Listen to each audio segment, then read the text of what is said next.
Saat berpidato, Bung Karno menjawab julukan yang diberikan oleh Profesor Notonegoro itu.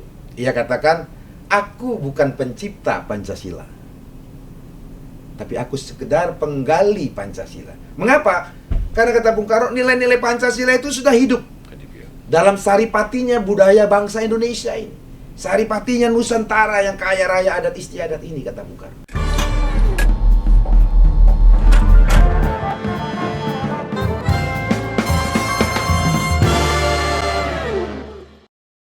Pemirsa, jumpa kembali dalam podcast Apa Adanya. Dan hari ini sudah bersama saya, Bung Basara. Lengkapnya adalah Ahmad Basara, Wakil Ketua MPR RI. Pak Basara, apa kabar? Ya, puji Tuhan, alhamdulillah baik, Bung Primus. Ya. Terima kasih, saya sudah diundang di acara yang istimewa ini. Podcast Apa Adanya. Podcast Apa Adanya. Jadi kita bicara apa adanya tentang Pancasila. Kita bicara Pancasila, kita bicara apa adanya. Pancasila itu sebagaimana proses pembentukan oleh para pendiri bangsa dan juga bagaimana perkembangan Pancasila untuk bangsa Indonesia hari ini. Iya. Menarik sekali. Ya. Acara Pemirsa, ini. Bung Basara ini adalah salah satu orang di PDIP yang mendalami tentang Pancasila. Bahkan mendalami pemikiran Bung Karno mulai dari muda dan secara khusus pidato 1 Juni yang begitu panjang. Pidato 1 Juni itu tidak langsung Pancasila, tapi menjelaskan dulu tentang bagaimana Indonesia merdeka. Mengapa Indonesia merdeka, apa pentingnya Indonesia merdeka, dan untuk sebuah Indonesia merdeka, perlulah sebuah dasar negara. Tapi sebelum sampai ke sana, ini luar biasa, mau ke ND nih. Ya. Bung Basara, mau ke ND malam ini ya? Betul. Presiden itu malam ini juga? Presiden rencananya besok berangkat ke ND. Iya. Tapi apa pentingnya sebelum Pancasila? Apa pentingnya ND bagi Bung Karno, bagi Indonesia dan perumusan Pancasila? Ada nggak kontribusi ND? 2 hal sebelum sampai ke ND, Iya. Bung Primus. Kita patut, rasanya menurut saya kita patut bersyukur dan berterima kasih kepada Presiden Joko Widodo yang menurut saya telah menunaikan tugas sejarahnya untuk menghantarkan kembali bangsa Indonesia tentang pemahaman sejarah atas kelahiran dasar negaranya, atas kelahiran ideologi negaranya. Kalau boleh saya remind, peringatan hari lahirnya Pancasila 1 Juni 2022 yang akan datang, yang ditempatkan di kota ND, kota di mana Bung Karno merenungkan butir-butir Pancasila ketika dia dibuang Belanda pada waktu itu, adalah peringatan hari lahirnya Pancasila yang ke-6 kalinya. Ya. Kenapa saya katakan ke-6 kalinya? Karena peringatan hari lahirnya Pancasila 1 Juni itu baru dimulai 1 Juni 2017. 1 Juni 2017. Anda bisa bayangkan, Agustus yang akan datang 77 tahun kita merdeka, tapi memperingati dasar negara Indonesia merdeka, ideologi negara merdeka yang disepakatinya itu berbarengan dengan kemerdekaan bangsa Indonesia. Baru 5 tahun terakhir. Baru kita peringati 5 tahun terakhir. Padahal 77 tahun kita merdeka. Selama 77 tahun kita merdeka, kita peringati yang namanya Hari Proklamasi setiap 17 Agustus. Kita peringati Hari Pahlawan 10 November. Kita peringati Sumpah Pemuda 20 Oktober. Hari Ibu kita peringati. Bahkan Hari Air, Hari Buruh sedunia kita peringati. Hari Konstitusi kita peringati 18 Agustus. Tapi hari lahir dasar negara kita baru kita peringati sejak 2017 yang lalu. Ya. Ini kenapa? Karena ada satu proses sejarah yang membuat bangsa Indonesia tercerabut dari akar sejarah pembentukan Pancasila oleh para the founding fathers dan the founding mothers. Ya. Oleh karena itu, tadi saya katakan kita patut berterima kasih kepada Pak Joko Widodo selaku Presiden Kepala Negara yang sudah menunaikan tugas sejarahnya sehingga sekarang bangsa Indonesia punya hari besar peringatan dasar negaranya, ideologi negaranya. Lalu pertanyaan kedua, mengapa di kota ND? Ya. Karena saya kira sejarah pun mencatat proses perumusan pembentukan Pancasila itu tidak bisa dipisahkan dari perjuangan, pergulatan pemikiran Bung Karno ketika masa-masa perjuangan pada waktu itu. Dan kota ND adalah salah satu kota penting bagi sejarah perjuangan pergerakan Bung Karno termasuk pemikiran Bung Karno, karena di kota ND itulah ia bersama dengan pastor-pastor Katolik di tepi pantai yang sepi berdiskusi tentang bagaimana bangsa dan negara Indonesia ke depan. Tapi ia juga berdiskusi dengan Kiai Ahmad Hasan, tokoh persis dari Bandung, korespondensi yang kemudian terkenal dengan surat-surat Islam Bung Karno dari Bandung ke ND itu. Jadi ND itu hampir 3,5 tahun ya? Iya, dia hampir sekitar 3,5 tahun Bung Karno Bung Karno diasingkan memperdalam intelektualismenya dia. Betul. Dia bergaul. Di situ pastor-pastor waktu zamannya adalah filosof, antropolog, Ya. itu banyak jago. Di situ mungkin istilah banyak buku ya, dia mengerti bahasa Belanda, bahasa Jerman. Weltanschauung barangkali di situ dia dapat banyak ide dari sana. Ya. Weltanschauung. Ya, Bung Karno memang banyak belajar dan banyak menyerap pemikiran-pemikiran besar. Tapi beliau mensintesiskannya. Karena pola pikir dialektika yang dianut Bung Karno, tesis, antitesis, dan menghasilkan sintesis. Ia olah dari berbagai macam pemikiran-pemikiran, kemudian dia merumuskan sintesa baru. Termasuk banyak istilah yang beliau gunakan itu adalah hasil dari sintesa pemikiran. Dia menyerap pikiran-pikiran para filsuf, para seorang tokoh pembelajar dunia, ya. dan lain Padahal dia sebagainya. adalah mahasiswa teknologi Bandung ya, tetapi belajar sejarah. Betul. Oke. Apa pentingnya Pancasila bagi bangsa ini? Sehingga kita harus memperingati satu jumlah. Pentingnya Pancasila dulu. Bagi kesatuan bangsa dan bagaimana bangsa ini agar bisa sejahtera, sejajar dengan bangsa-bangsa besar di dunia. Bicara peran dan fungsi Pancasila, kalau dalam terminologi kontemporer, kita sering mendengarkan berbagai cendekiawan, berbagai pengamat politik, tokoh-tokoh ormas, dan lain sebagainya, mengatakan fungsi-fungsi Pancasila itu sebagai dasar negara, sebagai ideologi negara, sebagai cita hidup bangsa Indonesia, pandangan hidup bangsa Indonesia, kemudian perjanjian luhur bangsa Indonesia. Dan oleh karenanya Pancasila disebut sebagai way of life-nya bangsa Indonesia, jalan hidupnya, cara pandangnya, jalan hidupnya bangsa Indonesia. Tetapi banyak yang tidak tahu untuk sampai pada posisi itu, mengapa para the founding fathers dan the founding mothers kita mewariskan Pancasila ini sebagai satu dasar pijakan untuk membangun Indonesia merdeka. Ini tidak boleh dipisahkan dari sejarah pembentukannya, Bung Primus. Nah, proses sejarah pembentukan Pancasila inilah yang dapat menjadi pedoman bagi kita semua untuk memahami apa yang tadi saya katakan, bahwa fungsi Pancasila sebagai dasar falsafah, ideologi negara, pandangan hidup bangsa, dan sebagainya. Contoh sederhana saja, kalau saya mengajukan pertanyaan yang elementer. Banyak orang mengatakan kedudukan hukum Pancasila itu ada di pembukaan Undang-Undang Dasar 1945. Ya. Lalu pertanyaan berikutnya, dari mana kita bisa mengatakan bahwa kelima sila di pembukaan Undang-Undang Dasar 1945 itu bernama Pancasila? Mengapa ada pertanyaan ini? Karena tidak ada satupun kata Pancasila di pembukaan Undang-Undang Dasar 1945 itu. Pertanyaannya, bagaimana kita tahu bahwa itu namanya Pancasila?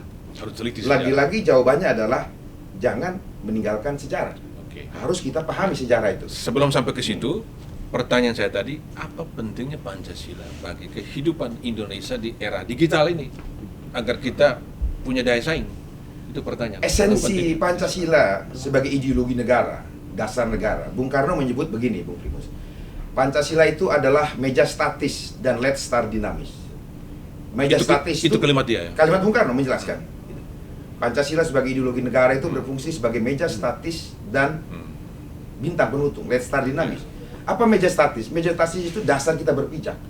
Dasar kita berpijak di mana misalkan saya hari ini bersama Bung Primus, seorang putra kelahiran Nusa Tenggara Timur, Nakabiro, Flores. Saya orang Jawa beragama Islam, Anda orang Flores beragama Katolik, bisa duduk satu meja sebagai warga bangsa Indonesia.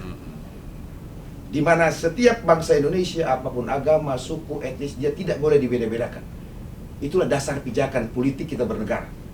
Kemudian dia bintang penuntun. Bintang penuntun itu ibarat kompas yang membawa kemana arah bangsa Indonesia menuju. Jadi dengan demikian, Pancasila sebagai ideologi negara itu pegangan hidup kita bersama. Maka tadi saya katakan way of life. Nah, untuk Pancasila dikatakan way of life, tentu tidak bisa hanya lip service. Ada 3 syarat yang harus dipenuhi menurut saya, Bung Primus. Syarat yang pertama, bangsa Indonesia harus punya belief, punya kepercayaan kepada nilai-nilai Pancasila itu. Bahwa Pancasila adalah seperangkat nilai yang baik bagi bangsa Indonesia yang kita yakini dapat mengantarkan bangsa Indonesia sampai pada ketujuannya. Itu syarat yang pertama, ada belief, ada keyakinan. Seperti kita punya iman pada agama kita masing-masing, tapi itu urusannya hablum minallah, hubungan vertikal kita. Tapi dalam konteks berbangsa dan bernegara, kita harus punya keyakinan nilai-nilai Pancasila itu adalah seperangkat nilai kebaikan bagi bangsa Indonesia untuk sampai pada tujuannya. Setelah kita yakin, kita harus memahaminya. Untuk memahaminya tentu apa? Kita harus belajar. Ya, kita harus belajar mempelajari Pancasila segala hal yang tadi Bung Primus katakan apa adanya. Kita belajar Pancasila. Jangan ada distorsi, jangan ada manipulasi, jangan ada rekayasa dan lain sebagainya. Kita belajar. Oleh karena itu perlu ada yang namanya institusionalisasi Pancasila. Ya, penilaian Pancasila ini pengarus utamaan Pancasila ini mulai dari institusi-institusi pendidikan dan lain sebagainya. Tapi pada bagian ini, Bung Primus bisa mencatat dalam sejarah kita. Ya. Ketika terjadi era kepemimpinan, itu seakan-akan terjadi berbagai macam versi Pancasila. Sebut saja, misalnya, dari era Orde Dasar. Bung Karno menyebut Orde Dasar ya, pada kepemimpinannya, karena memang kita baru merdeka. Tapi Orde Baru menyebut ini Orde Lama. Ketika kembali pada maksud Bung Karno pada waktu itu. Pergantian rejim Orde Dasar ke Orde Baru itu ditandai dengan distorsi dan manipulasi Pancasila. Pada tahun sebelum tahun 70, peringatan hari lahirnya Pancasila itu selalu diperingati setiap tanggal 1 Juni, Bung Primus. 1 Juni 1 Juni itu diperingati pada masa lalu diperingati. Bahkan 1 Juni 67 dan 1 Juni 1968 Presiden Soeharto masih memperingati hari lahirnya Pancasila 1 Juni. Tahun 1968. Nah, 97. Setelah Bung Karno jatuh ya. Tahun 67 kan Bung Karno kan diturunkan dari kekuasaan presiden 67. melalui TAP MPRS nomor 33 tahun 67 tertanggal 12 Maret 67. 1 Juni 67 Pak Harto masih memperingati hari lahirnya Pancasila. 1 Juni 67. Tahun berikutnya 1 Juni 68 Pak Harto masih memperingati hari lahir Pancasila. Saya kebetulan punya di dokumennya, disertasi saya kebetulan soal itu, Bung Primus. Barulah di tahun 70 peringatan 1 Juni hari lahir Pancasila dilarang. Diganti dengan apa? Dengan peringatan kesaktian Pancasila 1 Oktober. Digeser dari 1 Juni ke 1 Juni ke 1 Lebih Oktober. penting saktinya daripada lahirnya. Ya, karena terjadi peristiwa G3 PKI dan seterusnya pada waktu itu. Kemudian berlanjut di tahun 78. Makna filosofi yang terkandung dalam sila-sila Pancasila yang dipidatokan Bung Karno tanggal 1 Juni 45 yang menjelaskan apa makna filosofi sila ketuhanan yang Maha Esa, kebangsaan, kemanusiaan, demokrasi dan kesejahteraan sosial itu diganti dengan apa? 36 butir tafsir Pancasila melalui TAP 36 butir, 36 butir waktu itu di TAP MPR nomor 2 tahun 78, TAP MPR nomor 2 tahun 78 tentang pedoman penghayatan pengamalan Pancasila P4 yang disebut Eka Prasetya Pancakarsa. Saya kira zaman kita sekolah dulu kita mengikuti penataran P4. Wajib itu kan? Saya ditatar juga. Gitu kan? Saya ditatar beberapa kali waktu mahasiswa semester pertama dan seterusnya. Itulah kemudian versi yang seakan-akan dibuat. 1 Juni diganti dengan 1 Oktober. Nah, sebelum sampai ke sana, saya sampai satu episode dulu karena ini terkait. Terkait. Tetapi kemudian begitu Pak Harto turun di tahun 98, lebih ekstrim lagi. Ya, kalau dari era Orde Dasar ke Orde Reformasi masih terjadi distorsi dan manipulasi, ya. Pencetus Pancasila diganti bukan Bung Karno tapi Yamin, Profesor Yamin. Lahirnya Pancasila 1 Juni diganti kesaktian Pancasila. Pengertian filosofi Pancasila di pidato 1 Juni Bung Karno diganti Eka Prasetya Pancakarsa di tahun 78 itu. Tapi ketika transisi Orde Baru ke Reformasi lebih ekstrim lagi, Bung Primus. Apa ekstrimnya? Pancasila dihilangkan sama sekali. Ya, jadi mulai dari dicabutnya TAP MPR nomor 2 tahun 78 tentang P4, artinya P4 itu dibubarkan. Karena setahun kemudian di tahun 99 BP7-nya juga dibubarkan. Di tahun 2003 Undang-Undang Sisdiknas, Sistem Pendidikan Nasional direvisi. Mata pelajaran Pancasila yang di era kita mata pelajaran wajib di Undang-Undang Sisdiknas yang baru dihapuskan. Jadi reformasi itu menghapus menghapus sama sekali dari Orde Pancasila. Dasar ke Orde Baru masih distorsi manipulasi, tapi Orde Baru kok reformasi dihapus sama sekali. Barulah Pak Jokowi mengambil peran sejarah. Jadi era awal reformasi terlalu banyak sibuk amandemen Undang-Undang Dasar dan beberapa kali. Nah, kita bersyukur makanya sekali lagi pada Pak Jokowi mengambil tugas sejarah, meluruskan jalan Pancasila dan membentuk BPIP, Badan Pembinaan Ideologi Pancasila, dan besok 1 Juni 2022 kita memperingati hari lahirnya Pancasila yang ke-7 kalinya di era setelah Orde Dasar itu. Sebelum ke BPIP, saya kepingin mendalami pidato Bung Karno 1 Juni 1945, 77 tahun yang lalu. Kalau saya membaca itu luar biasa ya, masterpiece. Seorang anak muda kalau tahun 45, kalau beliau lahir tahun 1901 berarti umur 44 tahun ya. 44 tahun pada waktu itu. 44 tahun, katanya pidato tanpa teks ya. Pidato tanpa teks ya. Luar biasa dan panjang sekali. Dan itu disambut tepuk tangan. Setiap kali bicara tepuk tangan. Dan dia mulai dulu bicara tentang mengapa pentingnya Indonesia merdeka kan, sebagai jembatan emas. Bagi dia kemerdekaan itu adalah political independence, jelas sekali. Tetapi untuk mencapai Indonesia merdeka perlu ada dasar yang dia sebut filosofi Grundrisse. Dan membandingkan semua negara merdeka, Jerman merdeka, Inggris merdeka, Arab Saudi merdeka, tetapi apakah sama kemerdekaannya, apakah sama majunya? Ternyata berbeda, dan membuat perbedaan itu adalah dasar negara yang disebut filosofi Kronslag, dan dia juga menyebut Weltanschauung, pandangan hidup. Kalau Pancasila Bung Karno itu nomor satu adalah kebangsaan, nasionalisme. Kedua adalah internasionalisme. Ketiga adalah demokrasi. Keempat adalah kesejahteraan sosial. Kelima baru ketuhanan yang Maha Esa. Mengapa Bung Karno menempatkan nasionalisme pada nomor satu dan ketuhanan yang Maha Esa pada nomor 5? Bung Primus, Bung Karno pernah mengatakan bahwa tiada bangsa yang cara perjuangannya sama. Setiap bangsa punya cara berjuang berbeda-beda karena karakteristik wilayah, kondisi objektif, geografis, kebudayaan dan sebagainya berbeda-beda. Oleh karena itu cara perjuangan setiap bangsa itu berbeda-beda. Nah, bangsa Indonesia pun punya cara perjuangannya sendiri untuk sampai pada penjelasan kenapa sila kebangsaan yang Bung Karno tawarkan sebagai sila pertama di pidato 1 Juni. Karena Bung Karno ketika pidato 1 Juni itu bukan pemikiran yang tiba-tiba. Ya, kita sering menyebut tiba akal, tiba pikir. Tapi satu proses perenungan yang amat panjang yang telah dilakukan oleh seorang putra bangsa bernama Soekarno ketika ia mulai memikirkan kemerdekaan bangsa Indonesia. Ia mulai mencatat bahwa bangsanya adalah bangsa yang menjadi bangsa kolonial, dijajah oleh 5 bangsa. Ada bangsa Inggris, Portugis, Spanyol, Belanda, dan Jepang. Dari kelima bangsa yang menjajah bangsa Indonesia itu, Belanda adalah bangsa yang paling lama menjajah kita, sekitar 350 tahun, mulai dari VOC dan seterusnya. Apa yang membuat Belanda begitu lama menguasai kita? Salah satunya adalah Belanda tahu kelemahan bangsa Indonesia, kelemahan sebuah bangsa yang struktur sosial masyarakatnya majemuk, agamanya heterogen, sukunya heterogen, bahasa heterogen. Bangsa yang demikian ini paling mudah untuk diadu domba. Maka Belanda kemudian menggunakan politik divided impera, politik pecah belah, mengadu domba antara satu kesultanan yang lain, kerajaan satu dengan kerajaan yang lain, memfitnah. Dulu udah ada fitnah, tapi belum ada hoax karena belum ada medsos, gitu kan. Tapi Belanda udah melakukan politik pecah belah dengan fitnah itu. Para pejuang kemerdekaan bangsa Indonesia mulai menyadari apa cara untuk menghadapi politik pecah belah ini. Dan waktu itu kita belum menjadi satu bangsa. Belum menjadi satu bangsa, Belum. tapi sudah punya perasaan senasib, persamaan sejarah, dan oleh karenanya menimbulkan perasaan senasib, dan perasaan menimbulkan persamaan kehendak. Betul. Artinya mereka sadar, oh ternyata dengan kita mau diadu domba, kita mau dipecah belah, bangsa kita bersatu. Maka akhirnya kesadaran untuk keluar dari politik pecah belah itulah menghasilkan Ikrar Sumpah Pemuda 28 Oktober 1928 yang menghasilkan apa? Lahirnya Indonesia sebagai sebuah bangsa. Kenapa? Karena pada saat itu para pemuda-pemuda Indonesia, ada Yong Jawa, Yong Java, Yong Ambon, Yong Batak, Yong Selbas, Yong Timor juga ada di situ, bersepakat tidak mempersoalkan apa agamamu, apa sukumu, tapi kita mencari identitas Indonesia. Dan milenial, usia muda, usia betul. muda pada waktu itu, ya di Jalan Yang Keramat. ini aja 25 tahun. Ya? Di zaman Keramat itu kan Mas Kongres sejak muda itu. Akhirnya mereka menyepakati lahirnya Indonesia sebagai sebuah bangsa, berikrar berbangsa satu, bangsa Indonesia, bertanah air satu, tanah air Indonesia, menjunjung bahasa persatuan bahasa Indonesia. Dan orang Jawa Dan mengalah ya. lahirlah Indonesia sebagai sebuah bangsa, belum sebuah negara karena belum ada pemerintahan, belum ada.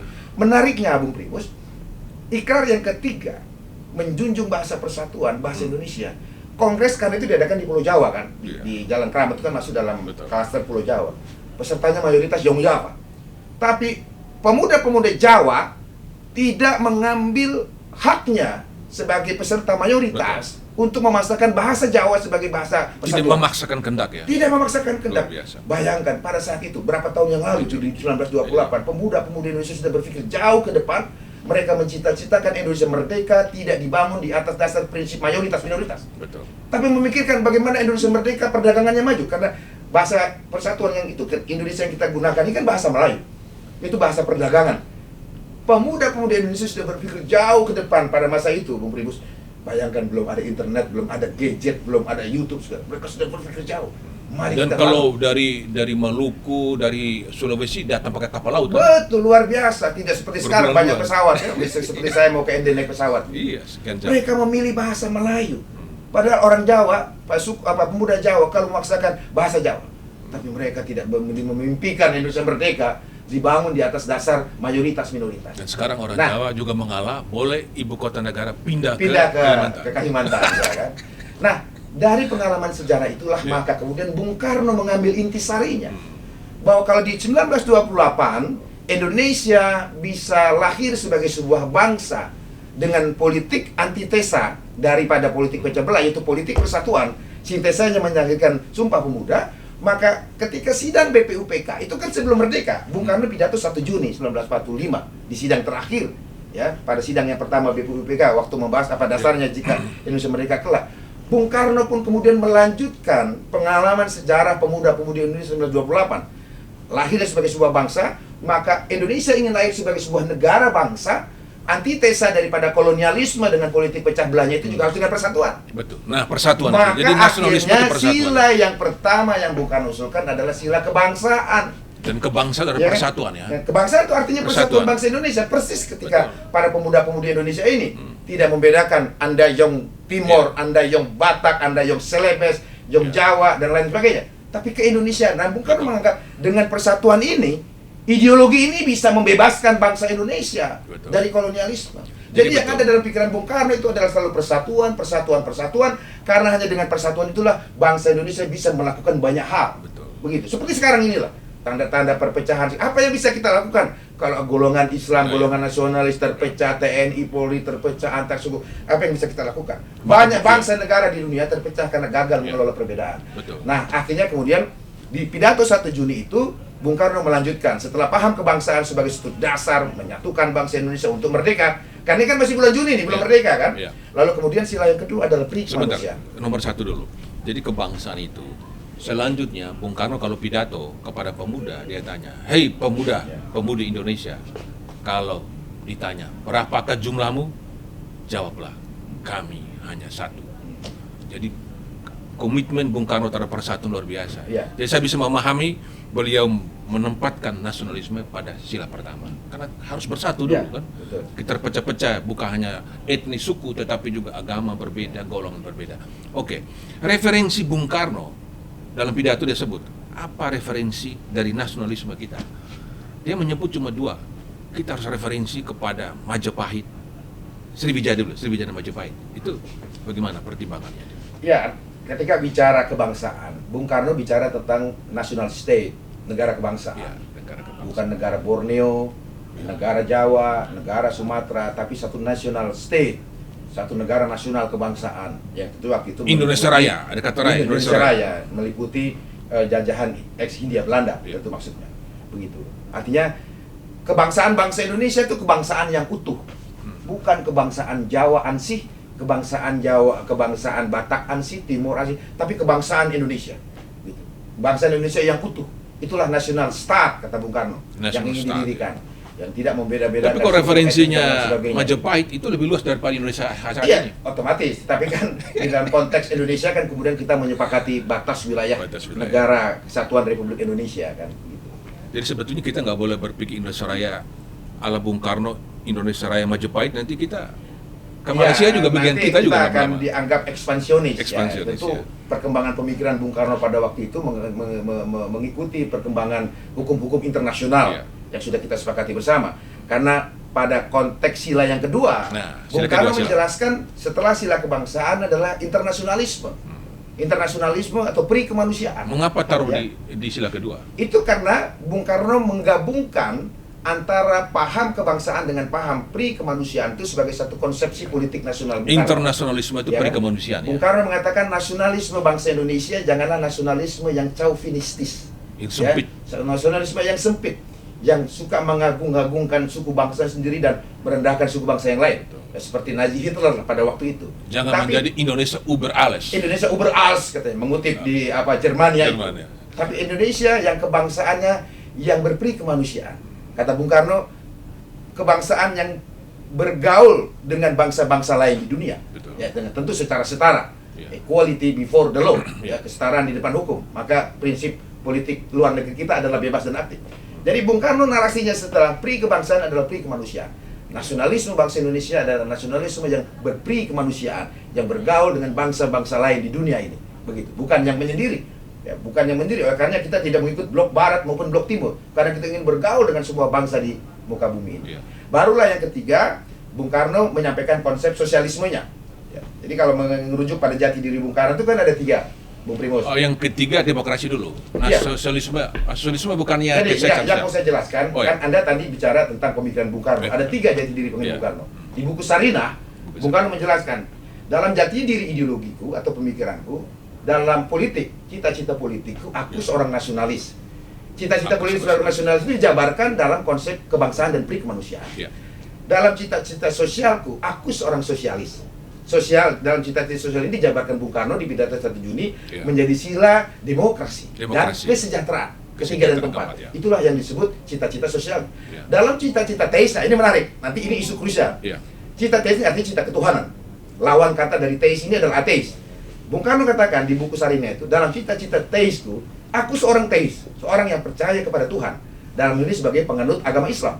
Tapi ketika pidato 1 Juni, ya di sila ketuhanan, yang sila kelima nih, jadi pidato Bung Karno 1 Juni itu kan yang pertama sila kebangsaan, kedua kemanusiaan, ketiga demokrasi, keempat kesejahteraan, kelima baru ketuhanan. Ya. Ya. Ketika menjelaskan sila ketuhanan yang Maha Esa ini, Bung Karno tidak menawarkan dasar negara Islam sebagaimana negara agama yang beliau anut, tapi Bung Karno menawarkan dasar negara ketuhanan yang Maha Esa. Yang mana kalau kita tahu apa yang Bung Karno jelaskan, dasar filosofi dari sila ketuhanan yang Maha Esa itu, pasti bangsa Indonesia akan tertakjub-takjub, Bung Primus. Begitu. Kita nanti sampai ke sila kelima, tapi kalau sila ketiga relatif tidak ada kontroversi. Sila kesejahteraan. Kalau saya baca, dia mengatakan sila ketiga oke, demokrasi, tetapi demokrasi Indonesia itu kita berjuang untuk kesejahteraan. Kita berpolitik itu adalah politik kesejahteraan. Jadi sila keempat itu kesejahteraan sosial itu betul-betul berpolitik buat kesejahteraan. Ini sudah terjadi belum? Kelihatannya kita aspek kesejahteraan ini dan dikaitkan dengan politik, kayaknya politik lebih banyak untuk sendiri, kaya sendiri. Partai politik juga kelihatannya lebih ibu sendiri. Ini gimana, Bung? Ya, kalau merujuk pada pidato 1 pidato Juni, ketika menjelaskan mengapa di pidato 1 Juni itu Bung Karno menggabungkan antara sila demokrasi dan kesejahteraan. Iya. Menjadi sosiodemokrasi. Iya, betul. Itulah yang Bung Karno katakan. Karena kata Bung Karno, demokrasi yang akan kita bangun dalam negara Indonesia merdeka janganlah meniru-niru demokrasi barat saja. Betul. Apakah itu? Di barat, demokrasinya itu hanya demokrasi politik. Sementara ekonomi dikuasai kaum pemilik modal. Maka demokrasi Indonesia haruslah demokrasi yang beririsan langsung dengan kesejahteraan sosial, kesejahteraan masyarakat, dengan keadilan sosial, keberesan politik dan keberesan ekonomi. Artinya, mestinya sistem demokrasi yang dibangun di Indonesia itu dapat menghasilkan kesejahteraan bagi rakyat Indonesia. Nah, tapi dalam prakteknya kan kita melihat, kalau Bung Primus memberi contoh kecil saja soal pilkada. Pilkada, pemilihan kepala daerah itu prinsip demokrasi. Seorang pemimpin dipilih langsung oleh rakyat. Harusnya seorang pemimpin yang dipilih langsung oleh rakyat, dia dapat berkonsentrasi untuk memikirkan bagaimana masyarakat rakyat. Tapi apa yang terjadi? Sistem pemilu kita begitu mahal. Seorang kepala daerah dipaksa harus memikirkan biaya kampanye untuk mendapatkan simpati, dukungan dan suara rakyat dengan biaya di luar plafon gaji yang dia terima. Akhirnya apa yang terjadi dalam praktik pilkada kita, Bung Primus, banyak kepala daerah kita yang ketika terpilih duduk di kursi bupati, gubernur, wali kota, dia tidak memikirkan apa yang harus saya lakukan untuk menjalankan rakyat, tapi dia memikirkan bagaimana saya mengembalikan uang pinjaman yang harus kembali, dan akhirnya terikat dalam satu rantai yang membuat mereka sebagian diantaranya terpaksa terjebak dan berurusan dengan masalah-masalah hukum. Ini problem yang saya kira kalau kita mau kaji dalam situasi kontemporer pelaksanakan sistem demokrasi kita, bagian yang saya kira harus kita lakukan pengkajian secara lebih seksama.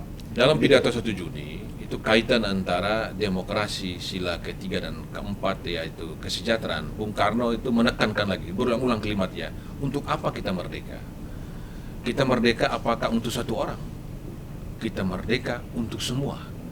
Indonesia buat semua. Jadi sebetulnya dia menghendaki orang wakil-wakil rakyat yang ada di parlemen dari Senayan Pusat sampai ke DPRD 2 itu orang-orang yang betul-betul berjuang buat kesejahteraan rakyat. Indonesia buat semua. Nah, ini sebetulnya sumbangsi luar biasa dari Bung Karno, kesejahteraan sosial itu dalam kaitan dengan demokrasi, keterpilihan. Nah, ini sebetulnya harus di-underline supaya kita ingat kembali pidato 1 Juni ini. Saya kira bukan hanya mengingat pidato 1 Juni, Bung Primus. Karena kalau kita bicara kelahiran Pancasila 1 Juni, kalau rujukannya adalah Kepres 24 2016 tentang hari lahirnya Pancasila, Pak Jokowi dikonsideran menimbang Kepres tersebut telah menjelaskan, menguraikan dengan sangat lengkap bahwa penetapan 1 Juni sebagai Pancasila itu bukan dalam rangka momentum tunggal Momentum tunggal itu artinya Pancasila tidak berhenti di 1 Juni. Iya, Ya, betul. tapi dia berproses. Iya, betul. Karena di 1 Juni itu kan sila yang pertama diusulkan Bung Karno adalah kebangsaan, Iya. kemanusiaan, demokrasi, keadilan dan ketuhanan. Tapi kemudian dia berproses. Di tanggal 22 Juni melahirkan apa yang disebut Naskah Piagam Jakarta ya, oleh Panitia 9. Iya. Begitu. Lalu kemudian final di 18 Agustus 1945 dengan rumusan sila-sila Pancasila yang sekarang sudah kita gunakan sebagai dasar dan Iya. ideologi negara Indonesia Merdeka yang sudah dalam sistem ketatanegaraan kita. Di alinea keempat, di mana ada rumusan sila-sila Pancasila, yang tadi kita menemukan jawabannya, mengetahui itu bernama Pancasila karena itu adalah usulan Bung Karno di 1 Juni, mengenai apa isi yang terkandung dalam nanti kita uraikan. Tapi yang mau saya jelaskan adalah, di alinea keempat, sila keadilan sosial bagi seluruh Indonesia diletakkan ya di sila yang kelima, tetapi diawali dengan satu kalimat yang mengatakan dengan serta untuk mewujudkan keadilan sosial bagi seluruh Indonesia. Ya. Artinya keempat sila Pancasila yang lain tujuannya adalah mensejahterakan rakyat Indonesia. Seluruh rakyat. Seluruh rakyat Indonesia. Coba baca pembukaan Ya. Undang-Undang Dasar 45 di alinea keempat. Ya. Sila keadilan sosial bagi seluruh Indonesia itu diawali dengan kalimat serta untuk mewujudkan keadilan sosial bagi seluruh Indonesia. Artinya cita-cita Indonesia Merdeka ini, Bung Primus, untuk mensejahterakan rakyat, ya, memuliakan rakyat, menaikkan martabat rakyat Indonesia dengan kesejahteraannya, tentu dengan kekayaan alam kita yang sangat luar biasa ini. Nah, sekarang sila kelima yang kontroversi, yang dinilai Bung Karno ini justru merumuskan Ketuhanan Yang Maha Esa ini longgar sehingga menimbulkan multitafsir, bahkan seperti mendegradasi Tuhan Yang Maha Esa dengan mengatakan ketuhanan yang berkebudayaan. Ya. Bagaimana penjelasannya? Bung Primus, banyak yang tidak tahu bahwa Bung Karno ini adalah seorang santri. Seorang santri, artinya seorang muslim yang taat, ia belajar Islam. Mulai dari mana? Mulai dari ketika ayahanda beliau, Raden Sukeni Sosroediharjo, menitipkan Bung Karno remaja di rumah Haji Omar Said Cokro Aminoto. Ketika umur berapa begitu ya? Itu berarti remaja sekitar usia 16. 16 Ya, 15-16 tahun. Dia udah belajar. Di Surabaya. Ya. Dan begitu bersama dengan tokoh-tokoh Banyak sudah tokoh-tokoh sudah pergerakan Islam senior yang ya. lainnya. Artinya apa? Konstruksi pemikiran Bung Karno yang pertama, konstruksi pemikiran Bung Karno yang pertama adalah konstruksi pemikiran Islam. Karena ia dididik langsung oleh Haji Omar Said Cokro Aminoto, Pendiri Serikat Islam. pendiri Syarikat Islam, tokoh pergerakan Dan Islam. waktu itu tokoh nomor 1 ya. Tokoh nomor 1 di Indonesia pada waktu itu. Ya. Lalu kemudian setelah itu ia berguru dengan Kiai Ahmad Dahlan. Ya. Oh, ya, Kiai pendiri Ahmad Dahlan, Muhammadiyah. pendiri Muhammadiyah. Bung Karno mengatakan kalau datang ke Surabaya tablik Kiai Ahmad Dahlan itu beliau ikuti. Lalu kemudian ketika dibuang ke mana, ke Bengkulu, Bung Karno bahkan menjadi ketua Majelis Pengajaran Muhammadiyah dari tahun 38 sampai tahun 42. Dan Bahkan istri Pak Ibu Fat dari keluarga Ibu Fat itu ya? dari keluarga Muhammadiyah. Nah, menariknya meskipun Bung Karno kader Muhammadiyah, Bung Karno mendapatkan gelar Waliul Amri Adarori Bisyaukah dari Muktamar Nahdlatul Ulama di Artinya tahun apa? 24. Artinya Waliul Amri itu pemimpin pemerintahan, Adarori masa darurat, tapi kebijakan-kebijakan Presiden Soekarno sah, yang mengikat bagi umat Islam. Nah, NU memberikan gelar itu. Lalu kemudian ketika dibuang ke ND, Bung Karno memperkaya kasanah Islamnya dengan melakukan surat menyurat Islam dengan Kiai Ahmad Hasan. Ya. Maka surat-surat itu terkenal dengan surat-surat Islam dari ND. Artinya Bung Karno memahami tentang Islam. Oleh karena Bung Karno memahami tentang Islam, Bung Karno memahami bahwa zat Tuhan, Allah Subhanahu wa taala yang beliau yakini, Tuhan bagi umat Islam, dia bersifat al-awalu dan al-akhiru. Wal awalu wal akhiru. Gitu. Dia berada di awal, Tuhan ada sebelum dunia yang fana ini ada, dan Tuhan akan tetap ada di akhir meski dunia ini yang fana. Dan Jadi, kalau orang Latin mengatakan alfa dan omega. ya, awal kira-kira gitu, akhir kan? ya. Jadi al-awalu wal akhir. Ya. Tuhan ada di awal dan Tuhan ada di akhir. Gitu. Jadi bagi Bung Karno bukan dalam rangka mendiskriminasikan posisi sila-sila itu. Karena Bung Karno paham betul begitu, tentang bahwa zat Tuhan itu dia bisa ada di awal, kita yang fana ini, bumi yang fana ini belum ada, Tuhan sudah ada. Bumi ini kiamat kalau dalam konsep kami Islam, ya. Tiada bumi yang fana ini, Tuhan tetap ada. Jadi al-awalu wal akhir. Ya. Lalu kemudian kenapa saya anggap itu tidak menjadi satu pertimbangan? Ketika Panitia 9 merumuskan Piagam Jakarta. Panitia 9 ini kan yang membentuk Bung Karno. Ketika Panitia 8 yang dibentuk oleh Dr. Rajiman untuk merumuskan hasil sidang BPUPK yang pertama, Ya. merumuskan apa dasar Indonesia Merdeka. Ya. Bung Karno ketua BPUPK, ketua Panitia 8. Ketua Panitia, Ketua Panitia 8. Tapi Panitia 8 ini kemudian oleh Bung Karno di masa reses sidang BPUPK diganti, Bung Primus. Iya. Oleh Panitia 9. Mengapa diganti? Karena kata Bung Karno, kok cuma 2 orang yang mewakili golongan Islam, yaitu Ki Bagus Hadikusumo dan Kiai Haji Wahid Hasyim. Ki Bagus waktu itu ketua Muhammadiyah.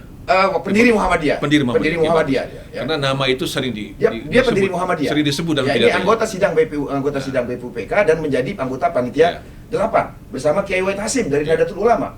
Anggota yang lain Bung Karno, Bung Hatta, Itu Maramis. kakeknya Gus Dur.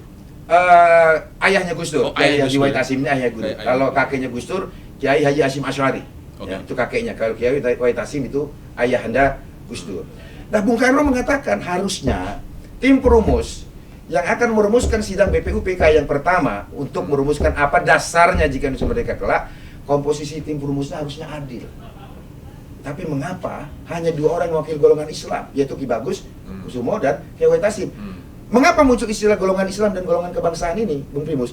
Karena memang pada prinsipnya sidang BPUPK yang pertama ketika membahas apa dasarnya Indonesia merdeka. Sabar, sidang BPUPK ada berapa orang semuanya? Sidang yang pertama itu anggota sidang BPUPK 60 orang. 60 orang. Begitu sidang yang kedua 10 sampai 17 Juli tambah lagi 6 orang. Jadi jumlahnya 66 orang. Dan wakil Islam cuma 2 orang. Ini di panitia 8. Panitia 8. Tim perumus panitia kecil lah. 2 dari 8. Setelah sidang yang pertama, rumuskan sidang ini, dibentuklah tim perumus. Tim perumus yang dibentuk ini karena hanya 2 orang yang mewakili golongan Islam, yang artinya yang mengusulkan Indonesia menjadi negara Islam. Kemudian ada juga yang mengusulkan negara kebangsaan. Maka muncullah istilah golongan kebangsaan dan golongan Islam. Dan itu ketuanya Bung Karno. Ketua panitia 8 yang ditunjuk oleh sidang BPUPK, ini artinya panitia resmi ya. Itu Bung Karno ketuanya.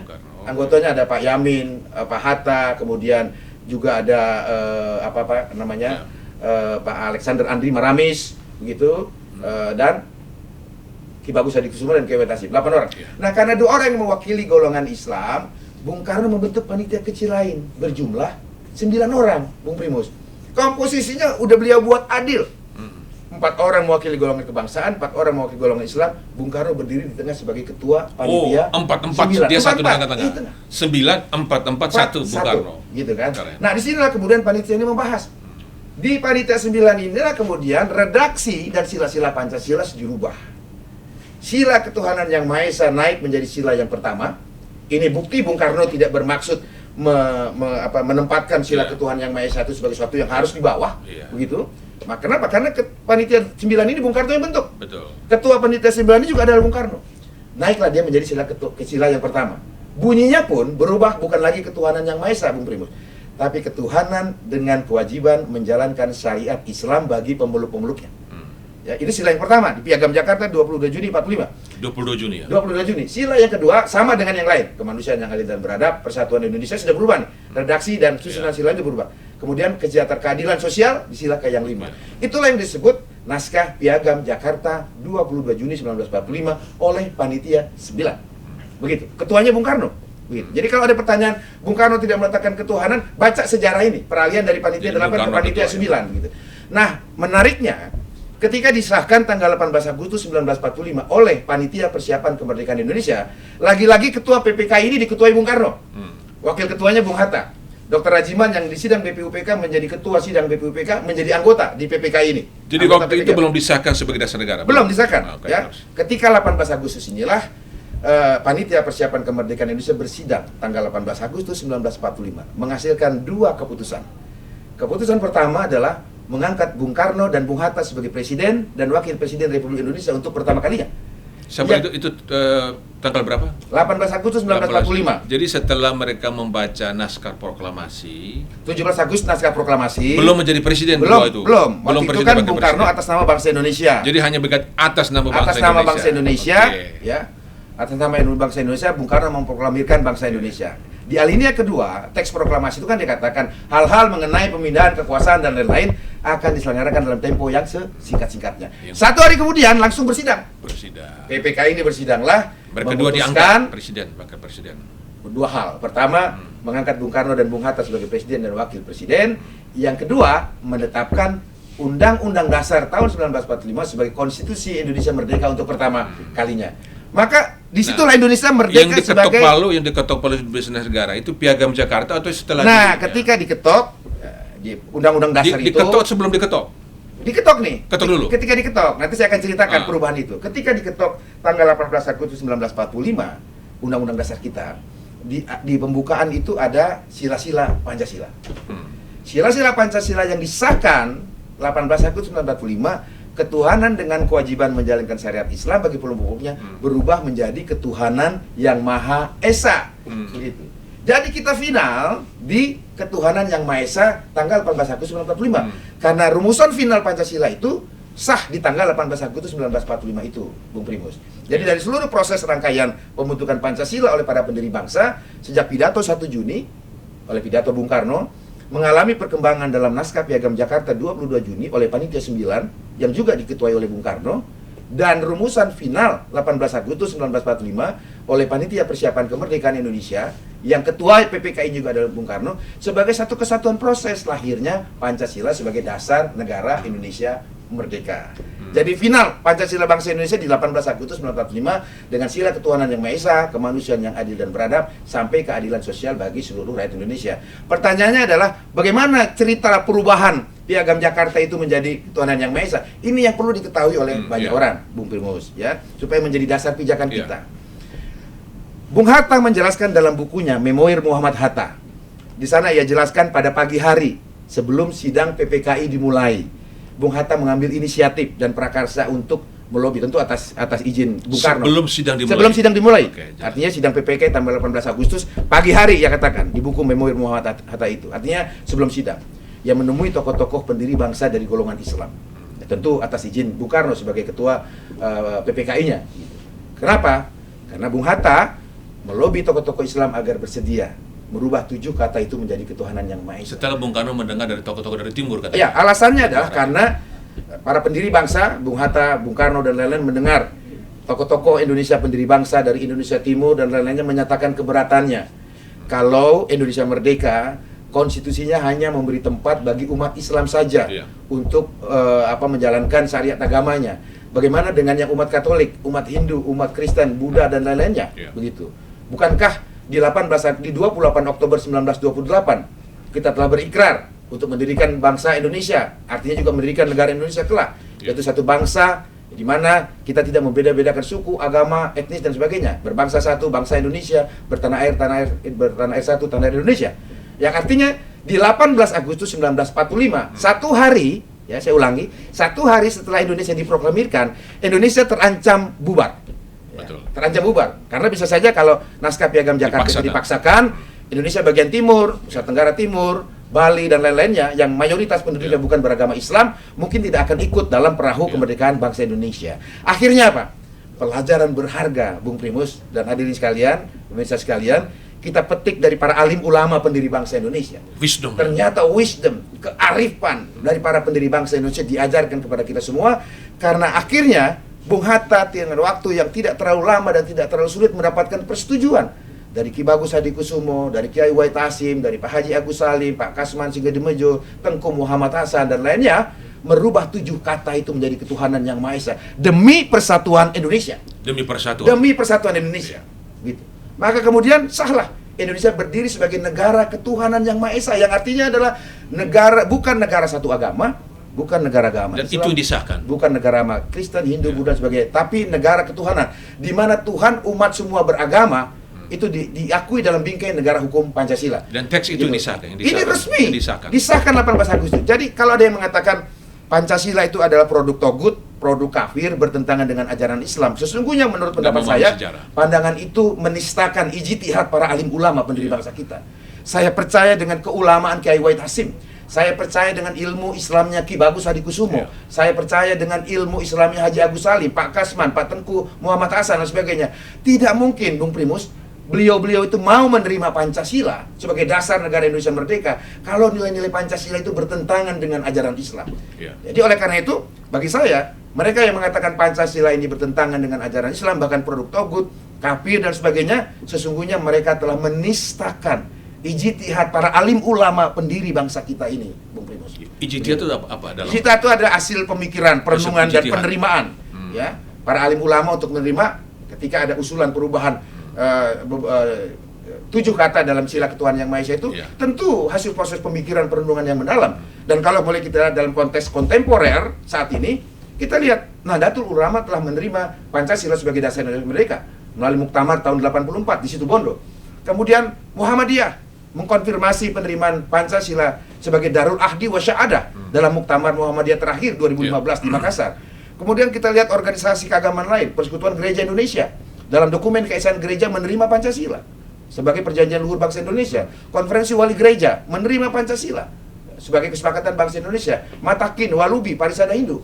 Artinya semua ormas agama, baik agama Islam maupun non-Islam, telah menerima Pancasila. Jadi bagaimana kita mengatakan Pancasila ini adalah nilai-nilai yang bertentangan dengan ajaran agama? Begitu. Karena Betul. hasil perenungan yang mendalam dari para alim ulama pendiri bangsa kita, dan sekarang diafirmasi oleh tokoh-tokoh agama dari semua agama di Indonesia. Saya, supaya para pemirsa bisa mengetahui persisnya, saya membaca pidato Bung Karno tentang sila ketuhanan. Ketika sila ketuhanan, dia berkata sebagai berikut. Prinsip ketuhanan bukan saja artinya bangsa Indonesia bertuhan, tetapi masing-masing orang Indonesia hendaknya bertuhan, Tuhannya sendiri. Yang Kristen menyembah Tuhan menurut petunjuk Isa Al-Masih. Yang Islam bertuhan menurut petunjuk Nabi Muhammad SAW. Orang Buddha menjalankan ibadatnya menurut kitab-kitab yang ada padanya. Tetapi marilah kita semuanya bertuhan. Hendaknya negara Indonesia ialah negara yang tiap-tiap orangnya dapat menyembah Tuhannya dengan cara yang leluasa. Segenap rakyat hendaknya bertuhan secara berkebudayaan, yakni dengan tiada egoisme agama. Ini dia menjelaskan tentang apa itu bertuhan secara kebudayaan. Dan hendaknya negara Indonesia satu negara yang bertuhan. Marilah kita amalkan, jalankan agama baik Islam maupun Kristen dengan cara yang berkeadaban. Apakah cara berkeadaban itu? Ialah menghormati satu sama lain. Jelas ini, Pak. Ya. Boleh saya jelaskan iya, hal silakan, itu? ya. Ya. Pertama, pidato 1 Juni Bung Karno ini adalah konsep jalan tengah. Atau yang sering disebut wasatiyah. Dari apa? Dari pandangan usulan negara Islam dan negara kebangsaan. Bung Karno ambil jalan tengah. Negara ketuhanan di sila yang kelima ini. Apa makna filosofi sila ketuhanan? Dijelaskan oleh Bung Karno yang tadi Bung Primus sudah uraikan. Makna filosofi yang pertama, tiap-tiap bangsa Indonesia bertuhan, dan bahkan bangsa dan negara Indonesia bangsa dan negara yang bertuhan. Makna filosofinya adalah Bung Karno menarik garis demarkasi yang amat tegas antara paham ateisme yang berlaku dalam prinsip komunisme dengan paham ketuhanan bangsa Indonesia. Tuhan bagi semua umat beragama. Tuhannya umat Kristen, umat Islam, umat Hindu, Buddha, dan lain sebagainya, dan lain sebagainya. Yang kedua, Bung Karno mengatakan tiap-tiap bangsa Indonesia menjalankan perintah Tuhannya dengan cara yang leluasa. Dia beri contoh tadi Bung Primus uraikan.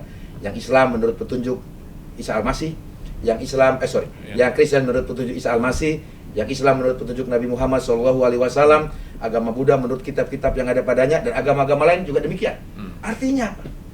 Bung Karno menarik garis yang tegas, jangankan dengan paham ateisme yang berlaku dalam komunis, bahkan paham sekulerisme pun yang meniadakan nilai-nilai ketuhanan dalam kehidupan berbangsa dan bernegara, Bung Karno tidak inginkan. Mengapa? Dengan mengatakan umat Islam leluasa menjalankan perintah Tuhannya, umat Kristen, umat Hindu, Buddha, dan sebagainya. Artinya sila ketuhanan yang Maha Esa itu, para pendiri bangsa menginginkan bangsa Indonesia menjadi bangsa yang religius. Yang Islam menjadi Islam yang taat, Kristen yang taat, Katolik yang taat, Hindu, Buddha, dan lainnya. Bangsa yang religius. Kemudian yang ketiga, Bung Karno katakan prinsip ketuhanan itu dijalankan dengan prinsip kebudayaan. Gitu. Prinsip kebudayaan ini bukan Bung Karno ingin mengajarkan Tuhan untuk berbudaya. Saya ingin jelaskan dalam forum yang baik ini bahwa ketuhanan yang berkebudayaan itu adalah salah satu penjelasan Bung Karno dalam pidato 1 Juni ketika menjelaskan tentang makna filosofi sila ketuhanan yang Maha Esa. Betul. Jadi saya ulangi, sila yang diusulkan Bung Karno, nomenklaturnya kalau bahasa hukumnya, sila ketuhanan yang Maha Esa. Betul. Ketuhanan yang berkebudayaan salah satu bagian penjelasan filosofi Bung Karno ketika menjelaskan sila ketuhanan yang Maha Esa itu. Maknanya adalah, Bung Primus dan pemirsa sekalian, bahwa dengan ketuhanan yang berkebudayaan itu, Bung Karno mengatakan kita menjalankan prinsip ketuhanan dengan tiada egoisme agama. Egoisme agama itu kalau saya boleh contohkan Bung Primus, sebagai seorang Muslim, saya harus percaya dengan kitab suci yang diajarkan oleh Rasulullah SAW, Nabi Muhammad SAW, kitab suci Al-Quran dan hadis. Di Al-Quran surat Al-Imran 19 dikatakan inna dina indallahil Islam. Artinya adalah sesungguhnya agama yang benar dan diterima di sisi Allah adalah agama Islam. Sebagai umat Islam, saya harus percaya dengan surat Al-Imran 19 ini, agama yang saya yakini diterima Allah. Begitu. Sama juga Bung Primus meyakini kitab suci Injil, begitu. Dan umat-umat beragama lainnya. Saya harus yakin, ainul yakin, bahkan ilmu yakin. Tapi tidak boleh kemudian dalam konteks kehidupan bermasyarakat, berbangsa dan bernegara kita mengatakan bahwa Bung Primus, agama Anda yang Katolik keliru. Saudara-saudara yang beragama Kristen sesat, yang lain-lain Hindu, Buddha dan sebagainya. Tidak boleh. Itu egois namanya. Tidak boleh tiada egoisme agama. Itu maksudnya Bung Karena Karno. Islam pun mengajarkan lakum dinukum wal yadin di surat Al-Kafirun. Bagimu agamamu, bagiku agamaku. Marilah kita jalankan syariat agama ini dengan prinsip saling hormat menghormati. Jadi tiada prinsip berkebudayaan itu artinya adalah kita tiada egoisme agama, beradab lah. Kita berbudaya beradab gitu, tiada egoisme agama dan artinya kita menjalankan prinsip ketuhanan dengan cara saling hormat menghormati di antara sesama pemeluk agama di Indonesia ini. Saling menghormati itu adalah beradab. Beradab, itu dari keadaban. budaya. Keadaban Keadaban. sebuah bangsa dimanapun Menghormati. saling menghormati satu sama lainnya itu adalah bagian dari keadaban bangsa Indonesia. Kita punya keyakinan sendiri, pandangan, tapi kita harus menghormati pihak lain yang punya keyakinan Betul. berbeda. Ya. Karena kita satu bangsa. Bahkan dunia ini kita punya satu bumi. Betul, Kan? betul. Oke. Nah, pandangan yang mengatakan bahwa sila ketuhanan yang Maha Esa itu hanya berlaku bagi satu agama tertentu dan agama lain itu tidak berlaku kata yang Maha Esa itu pandangan ini sangat berbahaya bagi persatuan bangsa. Karena untuk memahami sila ketuhanan dan dalam kehidupan bersama rujukan Bung Karno, kita tidak boleh menilai itu sangat mengganggu persatuan. Kita tidak boleh menilai agama lain dengan teologi kita, keyakinan kita nggak boleh. Agama tadi sudah jelaskan tadi menurut hadis tadi ya, untukmu agamamu, untukku agamaku. Firman Tuhan di surat Al-Kafirun. Al-Quran ya, Ya. bahkan Al-Quran ya, Al-Quran sudah Lakum jelas dinukum mengatakan. wal yadin. Ya. Jadi biarlah untuk orang lain agamanya, untukku agamaku. Saya pikir kalau kita berdiri di situ, tidak ada diskusi, tidak ada pertentangan sila ketuhanan ini. Semua kita mengakui ketuhanan ini. Ketuhanan kita adalah ketuhanan yang Maha Esa. Ya. Saya pikir kalau ini kita memahami Indonesia itu bisa hidup damai. Ya. Dan saya pikir dalam masa sekarang ini dengan tantangan kita ini kan Bung Basara, kita boleh berbangga sebagai bangsa besar dengan jumlah penduduk 275 juta, tetapi penduduk miskin kita juga banyak, hampir 100 juta. Miskin dan hampir miskin, di atas 100 juta malah. Dan PDB per kapita kita kan baru 4.000. Bandingkan dengan Tiongkok. Tiongkok itu 1,5 miliar jumlah penduduknya, tapi PDB per kapitanya sudah di atas 10.000. Bahkan sudah hampir 12.000. Jadi luar biasa majunya mereka kan, kita syok-syok. Digitalisasi, kita kan baru belajar, orang lain sudah memproduksi. Nah, kita kan baru tahap pemakai ya. Nah, ini kalau kita tidak jaga persatuan, ini agak repot ya. Nah, sebelum kita menutup untuk highlight ya, ada pertanyaan yang masih sering ulang-ulang. Bung Karno itu penggali, perumus dari Pancasila atau apa yang paling tepat buat Bung Karno? Sehingga 1 Juni kita peringati. Waktu Bung Karno mendapatkan gelar Dr. Honoris Causa dari Fakultas Hukum Universitas Gadjah Mada, Yogyakarta, 15 September 51, promotor Profesor Notonegoro saat berpidato menyebutkan Bung Karno sebagai pencipta Pancasila. Ya, Profesor Notonegoro dari Universitas Gadjah Mada 19 September 51. Waktu itu Bung Karno memperoleh gelar Dr. Honoris Causanya di sana. Lalu ketika orasi ilmiah, kan setiap mendapatkan Dr. Honoris Causa, promovendusnya menyampaikan pidatonya, kan begitu. Saat berpidato, Bung Karno menjawab julukan yang diberikan oleh Profesor Notonegoro itu. Ia katakan, aku bukan pencipta Pancasila, tapi aku sekedar penggali Pancasila. Mengapa? Karena kata Bung Karno, nilai-nilai Pancasila itu sudah hidup dalam saripatinya budaya bangsa Indonesia ini. Saripatinya Nusantara yang kaya raya adat istiadat ini, kata Bung Karno. Aku memformulasikan nilai-nilai Pancasila itu yang kemudian dipersembahkan lah dalam pidato 1 Juni 1945 ini. Lalu kemudian berkembang final di 18 Agustus 1945. Jadi kalau merujuk pada pernyataan Bung Karno sendiri, Bung Primus dan pemirsa sekalian, Bung Karno tidak mau disebut pencipta Pancasila karena nilai-nilai Pancasila itu sudah ada di dalam sanubari, di dalam saripati, alam pikir, nilai-nilai budaya bangsa kita sendiri. Ia hanya mengangkat ke permukaan dan memformulasikannya menjadi satu konsepsi dasar dan ideologi negara. Nah, di 19 September 1951 itu, Bung Primus, pada saat Notonegoro berpidato, ia memberikan satu landasan teorinya antara hubungan Pancasila 1 Juni dengan Pancasila 18 Agustus 1945. Ini kan Anda bertanya hubungan peringatan Hari Pancasila. Kok 1 Juni itu sila-silanya tidak sama, gitu kan? Tapi kenapa diperingati 1 Juni? Gitu.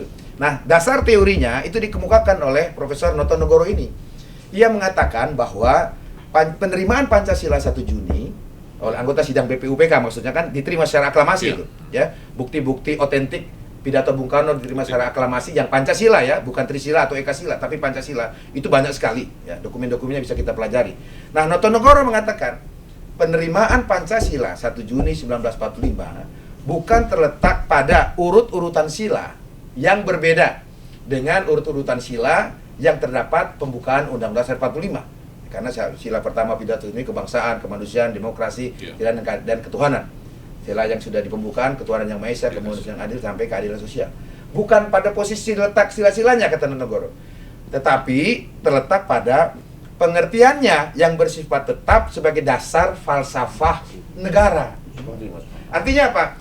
Kalau memahami makna sila yang terkandung dalam Pancasila menurut pembentuknya, sekali lagi menurut pembentuknya ya, bukan menurut pendapat orang per orang atau pendapat suatu rejim.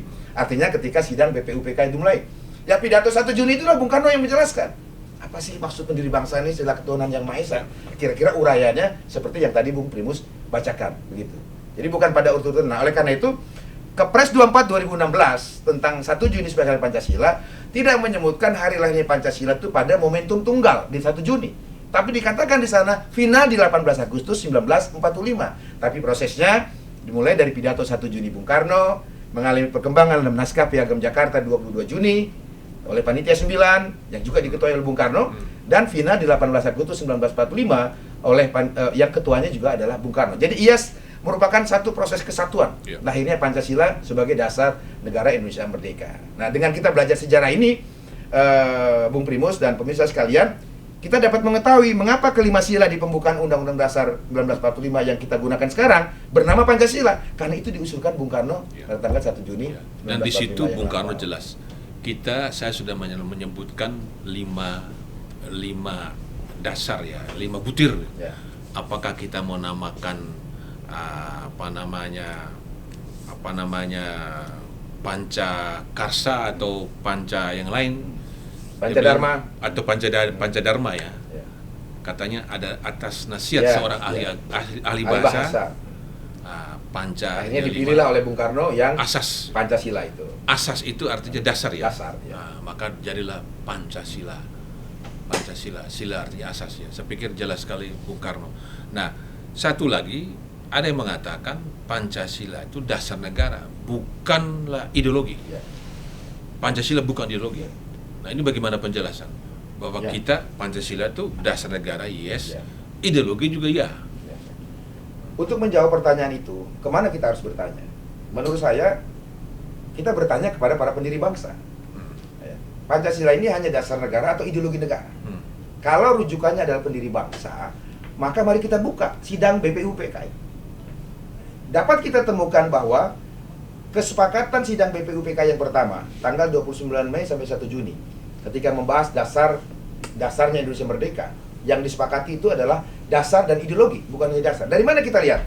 Kita dapat lihat ketika pidato pengantar Bung Karno di 1 Juni 1945. Bung Karno adalah pembicara ke-40 dari 60 anggota sidang BPUPK. Bung Karno sengaja mengambil sesi pembicara terakhir karena beliau ingin mendengarkan dulu seluruh pendapat, masukan, saran dari anggota sidang BPUPK yang lain atas pertanyaan ketua sidang, apa dasarnya jika Indonesia merdeka kelak? Karena Bung Karno sendiri memang sudah menyiapkan, karena ia jauh-jauh hari sudah memikirkan apa dasarnya kalau Indonesia merdeka kelak. Terakhir di ND itu, beliau merenungkan butir-butir Pancasila. Ketika mengawali pidatonya, Bung Firmus dan pemirsa sekalian, Bung Karno mengawalinya dengan menyampaikan permohonan maaf yang sebesar-besarnya kepada seluruh peserta sidang BPUPK. Mengapa? Karena pembicara yang lain menurut Bung Karno tidak menjawab pertanyaan ketua sidang BPUPK. Dia uraikan, yang ditanyakan oleh ketua sidang BPUPK ialah satu dasar falsafah. Ia gunakan istilah bahasa Belanda, filosofische grondslag. Satu dasar falsafah yang merupakan satu jiwa, hasrat, pemikiran yang sedalam-dalamnya. Ya, di mana di atasnya dibangun gedung Indonesia Merdeka, kata Bung Karno. Itulah dasar filosofische grondslag atau dasar falsafah yang kemudian dia menjadi dasar negara. Filosofische grondslag, dasar falsafah dan menjadi dasar negara. Lalu ia uraikan lagi, bahkan aku boleh menggunakan istilah yang muluk-muluk, aku menggunakan istilah Weltanschauung di bahasa Jerman ia gunakan, yaitu pandangan hidup bangsa. Ya, pandangan hidup bangsa, pandangan dunia menjadi pandangan hidup bangsa. Yang Weltanschauung ini kemudian menjadi ideologi, begitu. Maka kemudian filosofische grondslag menjadi dasar negara, Weltanschauung menjadi ideologi negara. Maka ketika Bung Karno katakan sidang BPUPK ini adalah kita dalam rangka mencari persetujuan paham bagi negara Indonesia Merdeka, persetujuan paham kita bersama, kesepakatan kita bersama. Maka dari situ kita tahu bahwa Pancasila, pidato 1 Juni Bung Karno yang kemudian setelah Bung Karno berpidato, ketua sidang BPUPK bertanya apakah usulan Insinyur Soekarno mengenai dasar Indonesia Merdeka yang ia usulkan diberi nama Pancasila itu dapat diterima atau tidak. Ya, Bung Karno kan mengusulkan 3 skema. Pancasila, kemudian kalau tidak diterima aku usulan Trisila, kalau tidak diterima aku usulan Ekasila. Ini 3 usulan Bung Karno. Tetapi dari 3 usulan Bung Karno ini, yang diterima oleh sidang BPUPK secara aklamasi adalah yang Pancasila, bukan Trisila, bukan Ekasila. Nah, kemudian Pancasila ini diterima secara aklamasi. Bukti-bukti penerimaan Pancasila secara aklamasi ini banyak sekali, Bung Primus. Ya, mulai dari kata pengantar Dr. Rajiman Widodiningrat di buku Hari Lahirnya Pancasila diterbitkan tahun 47 oleh Departemen Penerangan Indonesia. Kemudian testimoni Ketua Sidang BPUPK RP Suroso. Kemudian juga ada surat wasiat Bung Hatta kepada Pak Guntur. Ada penjelasan Panitia 5 di tahun 75 yang semua mengatakan pidato Bung Karno diterima secara aklamasi. Bung Karno lah yang satu-satunya menyampaikan filosofische grondslag sebagai dasar negara Indonesia Merdeka. Karena ini diterima secara aklamasi, bukan pidato itu bukan menjadi pidato milik Bung Karno lagi, tapi kesepakatan ya, para pendiri bangsa di sidang BPUPK itu. Sampai final 18 Agustus jumlahnya tidak berubah, dasar substansinya tidak berubah, redaksinya memang berubah, tapi kebangsaan, kemanusiaan, demokrasi, kedaulatan, ketuhanan tidak berubah, begitu. Dan itu bersumber dari pidato 1 Juni Bung Karno. Nah, karena ini diterima, maka di sidang BPUPK, dasar dan ideologi negara itulah yang kita terima sebagai konsensus para pendiri bangsa. Jadi kalau ingin bertanya, apa betul Pancasila itu bukan ideologi, tapi sekedar dasar, kita buka buku sejarah kita, bagaimana para pendiri bangsa kita menyepakati. Jadi jelas, gitu. Dasar yes, ideologi yes. Ya. Nah, supaya pemirsa juga tahu, kaitan Trisila dan Ekasila bukan yang terpisah. Ekasila dia bilang kalau Pancasila terlalu panjang, saya bisa peras Pancasila menjadi Trisila. Sila pertama, kedua digabung menjadi sosio-nasionalisme ya. Sila ketiga, keempat digabung jadi satu menjadi sosio-demokrasi. Ya. Mohon izin menjelaskan, Bung Rimus. Saat itu kan Bung Karno sedang menggunakan hak, kalau saya hak sebagai anggota DPR, MPR, hak bicara. Pada saat bersidang diberikan untuk mengusulkan. Seperti anggota sidang BPUPK yang lain. Bung Karno juga mengusulkan pendapatnya. Usulannya dia buat 3. Pertama, aku usulkan Pancasila. Ya. Jelaskan sila-silanya, ia uraikan dasar falsafah yang terkandung di dalamnya. Lalu kata beliau, kalau Pancasila yang tidak diterima, aku usulkan menjadi 3, yaitu Trisila. Apakah itu? Sosionasionalisme, sosiodemokrasi, dan ketuhanan yang Maha Esa. Apa sosionasionalisme? Sosionasionalisme itu adalah penggabungan sila kebangsaan dengan sila prikemanusiaan, digabung menjadi satu, menjadi sosionasionalisme. Ini istilah yang Bung Karno bikin sendiri, karena tadi saya katakan dia membaca banyak pemikiran-pemikiran tokoh-tokoh besar di dunia, tapi kemudian dia mensintesakan sendiri, ya, tidak copy paste. Maka istilah sosionasionalisme itu istilah Bung Karno sendiri, penggabungan antara sila kebangsaan dan kemanusiaan. Kemudian yang sila yang kedua, sosiodemokrasi, penggabungan antara paham demokrasi dan kesejahteraan. Yang saya katakan, Bung Karno menginginkan demokrasi bangsa Indonesia, jangan demokrasi barat, yang hanya demokrasi politik saja. Demokrasi tapi untuk demokrasi ekonomi, untuk kesejahteraan. Dan ketuhanan yang Maha Esa, yang pengertiannya saya uraikan tadi. Ini kan disebut Trisila. Lalu kata Bung Karno, kalau Trisila tidak diterima, aku usulkan Ekasila, namanya gotong royong. Begitu. Nah, gotong royong ini bukan meniadakan konsep Pancasila, termasuk dikatakan gotong royong menghilangkan ketuhanan. Tidak. Gotong royong ini menggambarkan bahwa semua sila Pancasila itu dijalankan dengan prinsip gotong royong. Satu contoh, sila ketuhanan yang Maha Esa. Umat Islam, saya sebagai umat Islam ada rukun Islam, wajib membayar zakat fitrah setelah berpuasa Ramadan kemarin. Untuk apa? Gotong royong membantu saudara-saudara kita yang kesulitan atau kurang beruntung secara ekonomi. Ajaran Katolik, ya, ada ajaran persembahan. Kristen persepuluhan. Hindu, Buddha ada ajaran gotong royong secara ekonomi. Artinya prinsip ketuhanan itu ya, dijalankan dengan prinsip gotong royong, kata Bung Karno. Nah, dari ketiga skema yang Bung Karno istilahkan ini, Pancasila, Trisila, dan Ekasila, memang yang diterima Pancasila, begitu. Tapi yang dua ini memang betul, fakta sejarahnya diusulkan oleh Bung Karno. Tapi Bung Karno pun berhenti di Pancasila ketika dari tiga usulan itu yang namanya Pancasila. Karena Bung Karno kan memberikan tiga opsi. Ada Pancasila, ada Trisila, ada Ekasila. Yang mana? Ternyata sidang BPUPK menerima secara aklamasi usulan Bung Karno tentang Pancasila. Bukan Trisila dan bukan Ekasila. Jadi dia menjadi bagian dari sejarah para pendiri bangsa, pidato Bung Karno ketika mengusulkan tentang dasar falsafah negara Tapi Indonesia. bagi saya penekanan Ekasila, gotong royong itu penting karena gotong royong itu ada di setiap sila. Ya. Karena itu togetherness, kebersamaan. Ya, betul. Sila pertama sudah diuraikan tadi. Sila kedua perikemanusiaan itu kalau kita tidak mengakui bahwa kita bersama-sama juga nggak jadi gotong royong. Demokrasi sila ketiga kebangsaan kalau tidak ada kebersamaan juga nothing juga. Jadi esensinya antara Pancasila, Trisila, dan Ekasila itu satu kesatuan esensial dari Pancasila itu sendiri. Ya, tadi saya uraikan Trisila itu penggabungan dari kebangsaan, kemanusiaan, demokrasi, dan ketuhanan. Ekasila mencerminkan seluruh dari proses pelaksanaan Pancasila itu sendiri. Kita berperi kemanusiaan, saling membantu, kita gotong royong. Kita, Bung Primus dan saya berbeda suku dan agama, merasa sebagai satu saudara sebangsa karena kita bergotong royong, satu bangsa tanah air, kita memerdekakan bangsa ini. Sekarang kita membangun bangsa. Saya di lembaga negara, Bung Primus di lembaga jurnalistik, di lembaga pencerdasan kehidupan bangsa. Kita gotong royong. Sila keadilan sosial apalagi? Kesejahteraan kita ini hanya terlaksana kalau kita mau bergotong royong, saling membantu dan lain sebagainya. Jadi tetapi sekali lagi agar tidak terjadi kesalahpahaman di muka publik, Bung Primus, legal formal kenegaraan yang diterima dari istilah Bung Karno adalah yang Pancasila, bukan rumusan Trisila, bukan rumusan Ekasila. Dan terakhir yang mengetuk palu juga Bung Karno. Yang mengetuk palu juga Bung Karno. Ketua Panitia Persiapan Kemerdekaan Indonesia di 18 Agustus 1945.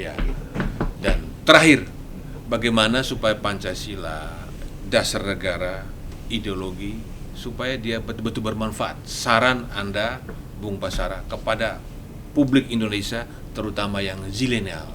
Zilenial itu yang milenial dan generasi Z. Yang milenial itu usia sekarang ini 24 sampai 40 ya. Kalau yang Gen Z itu yang di bawah 24 tahun. Ya, sampai mereka SMP, SD sudah mengerti Pancasila dan melaksanakannya. Ini apa saran konkret Anda sebagai anggota Dewan, Wakil Ketua MPR, agar Pancasila ini jangan cuma sekedar kita dengung-dengungkan, kita puja-puja sebagai dasar negara, sebagai ideologi, tetapi tidak ada kontribusi real bagi republik ini, bagi kemajuan bangsa ini. Bahkan ada cerita olok-olok, Indonesia punya Pancasila, tapi negara lain melaksanakannya, sehingga mereka lebih maju. Gimana? Saya kira Pancasila telah memberikan kontribusi amat besar bagi bangsa Indonesia, Bung Primus. Kita bisa merdeka, menikmati alam kemerdekaan besok 17 Agustus 2022, 77 tahun kita merdeka, itu karena kontribusi Pancasila. Berbagai pemberontakan di tanah air, mulai dari pemberontakan PKI, 48, 65, DITI, Permesta, dan lain-lainnya, kita dapat mempertahankan negara kesatuan ini karena Pancasila. Jadi kalau ada yang mengatakan Pancasila tidak memberikan kontribusi bagi bangsa Indonesia, itu menurut saya ahistoris. Karena banyak fakta sejarah. Nah, persoalannya adalah bagaimana di era reformasi ini Pancasila menjadi living ideology. Di era digital, sekarang era digital. Bagaimana mungkin dia menjadi walking ideologi dan menjadi living ideologi ketika Pancasila itu disosialisasikan pun tidak. Apa itu Pancasila? Apa itu makna Pancasila? Bahkan di antara kita sudah lupa sila-sila Pancasila. Jangankan ditanya maknanya. Nah, oleh karena apa? Karena pernah satu fase sejarah Pancasila dicerabut dari memori kolektif bangsa Indonesia dengan tadi fase yang katakan orde dasar, orde baru ke orde dasar ke orde baru, distorsi manipulasi Pancasila. Orde Baru ke reformasi, penghilangan Pancasila bahkan. Mata pelajaran Pancasila hilang, terlepas dari kita berdebat soal P4, penataran P4 sebagai, tapi negara harus hadir, Bung Primus. Nah, negara tidak hadir di situ. Karpet merah lah buat ideologi-ideologi transnasional masuk ke Indonesia. Saat bersamaan, teknologi informasi semakin maju. Masyarakat kita memasuki era masyarakat informasi menurut Alvin Toffler, ya, di mana kita bergantung pada Internet of Things. Bangsa Indonesia menurut berbagai survei dikatakan sekitar 73% bangsa Indonesia pengguna internet, 170 diantaranya pengguna aktif media sosial, Bung Primus. Dan bangsa kita dikatakan dalam survei tersebut sebagai bangsa nomor 10 terbesar pengguna media sosial. 10 terbesar. Ironisnya, salah satu penelitian yang dilakukan tentang minat baca bangsa-bangsa di dunia, dari 61 bangsa yang diteliti minat bacanya, bangsa Indonesia menempati urutan kedua dari bawah. Bangsa yang minat bacanya rendah. Anda bisa bayangkan, keranjingan internet sedemikian rupa, tapi minat baca rendah. Artinya apa? Baca judul yang dia terima dari medsos, lalu sebar, dan lain sebagainya. Dan maka disitulah sering terjadi kegaduhan kita di dunia media sosial kita.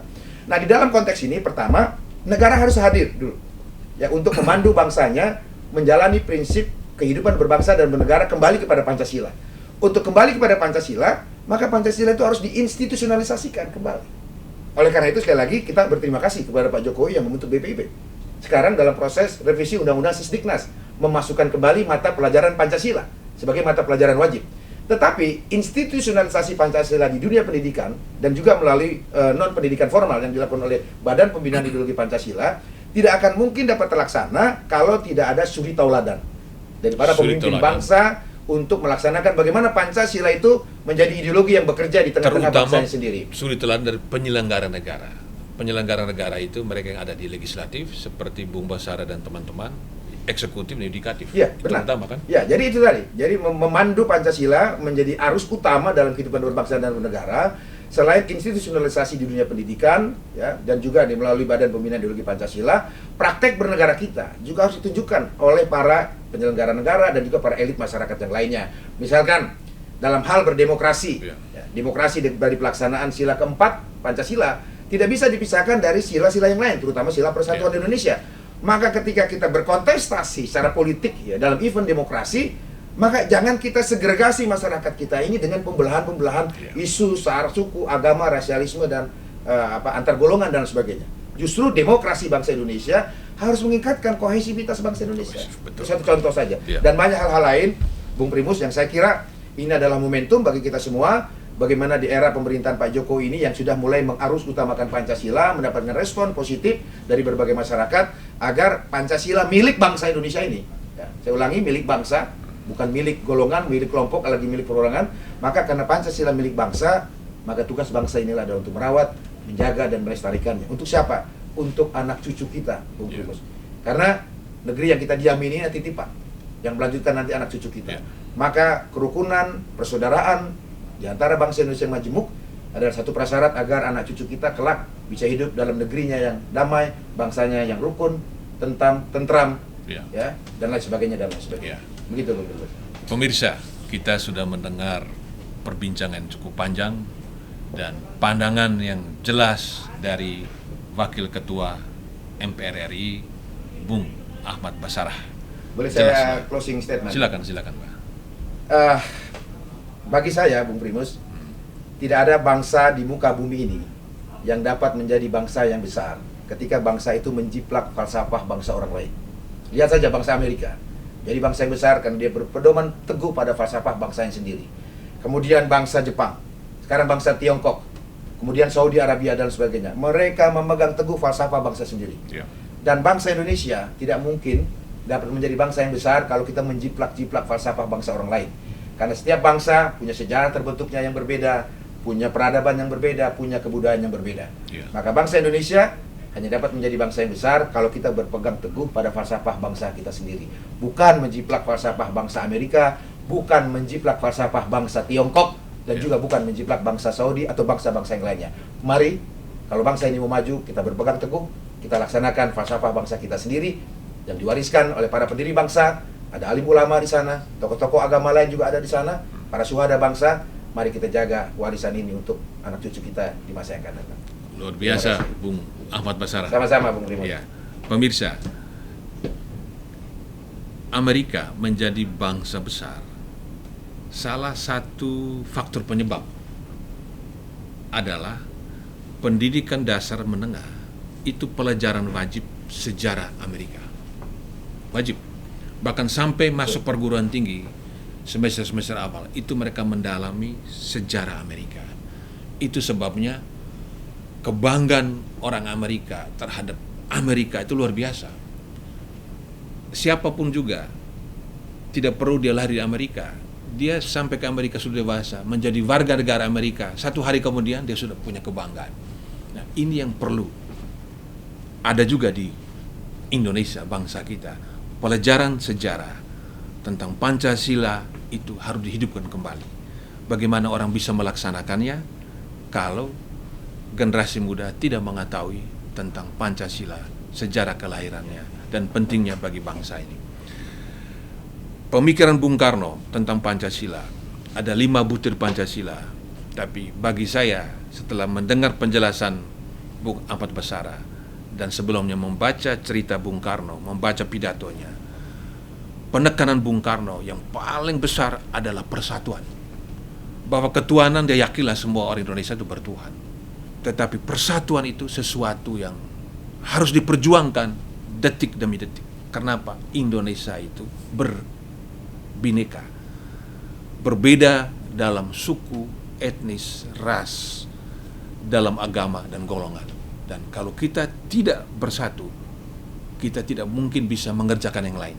Kalau kita berkelahi, sibuk berkelahi, kita lupa membangun ekonomi, kita lupa mengejar ketertinggalan kita. Oleh karena itu 1 Juni akan kita peringatkan untuk ke-77 kali kita kembali mengingat, marilah kita bersatu. Kita berbeda, itu sesuatu yang sudah given ya. Tetapi perbedaan itu tidak boleh membuat kita untuk tidak bersatu, bekerja sama. Selamat merayakan hari kelahiran Pancasila 1 Juni. Bung Basara, Salam terima kasih. Pancasila. Salam Pancasila ya. Terima kasih Bung. Luar biasa, inspiratif bagi bangsa. Sama-sama. Terima kasih.